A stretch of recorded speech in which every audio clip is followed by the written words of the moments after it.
నమస్తే అండి. Universal life style drugless treatment centre. మా దగ్గరికి పేషెంట్ ఒక హెల్త్ ప్రాబ్లం వల్ల వస్తే డయాగ్నోస్ చేయగా 20 హెల్త్ ప్రాబ్లమ్స్ బయటపడతాయి.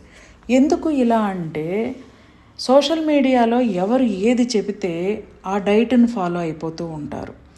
ప్రతి మనిషి యొక్క శరీర ధర్మం వేరు. అన్ఈవెన్ కాంబినేషన్ ఆఫ్ ఫుడ్స్ తిన్నారనుకోండి, మీకు ఓవర్ ఎమోషన్స్ క్రియేట్ అవుతాయి. చాలా హెల్త్ ప్రాబ్లమ్స్ కూడా వస్తాయి, ఎందుకంటే ఆర్గాన్స్ డిస్టర్బ్ అయిపోతాయి. మీరు భగవంతుడికి పూజ చేసేటప్పుడు భగవంతుడిని ఎంత పరమ పవిత్రంగా చూస్తారో మీ దేహాన్ని కూడా అలాగే చూడండి. నైవేద్యం ఎలాగో పెడతారు, ఆ నైవేద్యం కొంచెం ఎక్కువగా ప్రిపేర్ చేసుకుని బలమైన ఆహారం మీరు కూడా తినండి. ఆరోగ్యంగా ఉండండి, ఆనందంగా ఉంటారు. Any health problem universal life style. మా యొక్క అడ్రస్, కాంటాక్ట్ నెంబర్ వీడియోలో ఉంది, సంప్రదించండి. Thank you.